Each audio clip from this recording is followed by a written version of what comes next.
Making of Mahabharat में आपको दिखाऊंगा कि महाभारत की शूटिंग कैसे हुई। ये इतना बड़ा फिल्मों के से कई गुना बड़ा सेट जो तैयार किया गया, उसकी शूटिंग करने में कितनी चुनौतियां आई बी.आर. चोपड़ा की टीम को, और एक से एक कठिन सीन कैसे फिल्माए गए, मैं आपको बताऊंगा मेकिंग ऑफ महाभारत की अपनी कड़ियों में। तो फिलहाल मैं अभी आपको दिखा रहा हूं कि कैसे पितामह भीष्म जब अर्जुन के बाणों से छिद जाते हैं, बिध जाता है उनका पूरा शरीर, एक एक इंच तीर लग जाते हैं उनके शरीर में, तो बाणों की सरसैया कैसे तैयार होती है।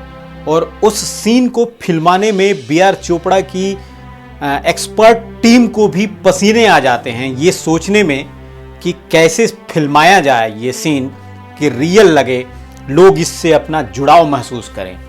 तो आइए देखते हैं मेकिंग ऑफ महाभारत की ये कड़ी। देखिए, इसमें पितामह भीष्म पूरे बाणों से छिदे हुए, एक एक इंच बाण धसे हुए हैं इनके शरीर में, और ये सरसैया पे लेटे हैं।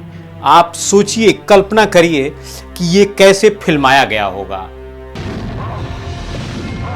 देखने से लगता है कि बाण वास्तव में इनके शरीर को आर पार कर गया है, और उन सारे बाणों से बने हुए बेड पे ये सोए हुए हैं। इन शूटिंग को करने में सुबह से शाम हो जाती होगी, और एक एक शॉट को कितनी बार रीटेक लिया जाता होगा, और उतनी देर तक उसी अवस्था में पड़े रहना मुकेश खन्ना जी के लिए कितना मुश्किल होता होगा। आप सोचिए, मैं दिखाता हूं, मैं आपको बता रहा हूं कि ये कैसे बना होगा, ये कैसे बनाया गया। महाभारत के ये सीन फिल्माने के लिए खास करके मुकेश खन्ना का ये सीन, जो आखिरी सीन है भीष्म पितामह का महाभारत की लड़ाई में, उसमें एक प्लेट बनाई गई, और उस प्लेट के नीचे तीर वेल्डिंग किए गए, और उसको तीर का रूप दिया गया, और उसको भीष्म पितामह के शरीर के पीछे लगा दिया गया, और ऊपर से एक दूसरी प्लेट लगाई गई जिस पे तीर का आधा हिस्सा वेल्डिंग किया गया।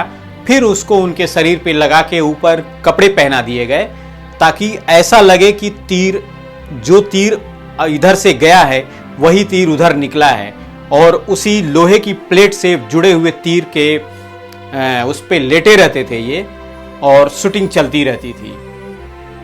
शूटिंग में कई रीटेक होते थे, कई घंटों तक चलती रहती थी, लेकिन वो उनकी सहूलियत के लिए, या उनको आरामदायक, उन्हें आराम भी रहे उसमें, और शूटिंग करने में कोई परेशानी ना हो, इसका भी ध्यान रखा गया है। देखिए, ये कैसे तीर नीचे से लगे हुए हैं और ऊपर से वही तीर लगे हुए हैं, जैसे कि वही तीर जाके नीचे भी निकला हो। ये दोनों तीर प्लेट में वेल्डिंग किए हुए हैं, और ऊपर से पितामह को कपड़े पहनाए गए हैं। जो आप पैरों में देख रहे हैं, पैर में भी दो प्लेटें लगाई गई हैं। एक प्लेट नीचे की तरफ है जिसमें तीर का अगला हिस्सा वेल्डिंग किया गया है, और एक प्लेट ऊपर की तरफ है जिसमें तीर का पिछला हिस्सा वेल्डिंग किया गया है, और उसको उनके पैरों में बांधने के बाद ऊपर से कपड़े पहना दिए गए, ताकि वो तीर वास्तविक रूप से ऐसा लगे, ऐसा दिखे कि ये आर पार हो गया है। पूरे शरीर को तो उस शूटिंग के दौरान हिलना नहीं था, लेकिन सीन में आप देखेंगे कई बार भीष्म पितामह अपने हाथों को ऊपर से नीचे हिलाते हैं या किसी को आशीर्वाद देते हैं। तो उस समय के लिए इन लोगों ने एक दूसरा शॉट तैयार किया, ताकि फिल्मों पितामह के हाथों में ऊपर और नीचे की तरफ दो अलग अलग प्लेटें लगाई जाएं, जिसमें तीर वेल्डिंग किए हुए हों, और उन तीरों को असली तीरों की शक्ल दे करके, और ऊपर से कपड़े पहना दिए गए थे, ताकि अगर हाथ उनके हिले भी, तभी भी एक वास्तविक सीन की फील आए दर्शकों के सामने।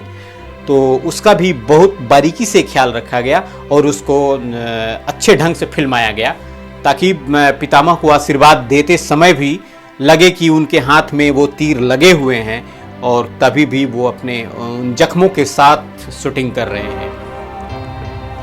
इसको करने में कितनी कठिनाइयों का सामना करना पड़ा होगा इन लोगों को, और महाभारत की शूटिंग करने वाली एक्सपर्ट टीम खास करके इस बात का ध्यान रखती है कि सीन में वास्तविकता बनी रहे, ताकि दर्शकों के सामने जब ये निकल के जाए सीन तो उससे लोग अपना जुड़ाव महसूस करें। इस तरह बहुत मेहनत और मशक्कत के बाद एक एक सीन को फिल्माया गया है महाभारत में, और तब जाके एक शानदार सीरियल तैयार हुआ और आप लोगों का प्यार उस सीरियल को मिला। और इस प्यार के लिए जरूर अभिभूत होगी महाभारत की टीम। ये शॉट महाभारत में मेरा आखिरी शॉट है।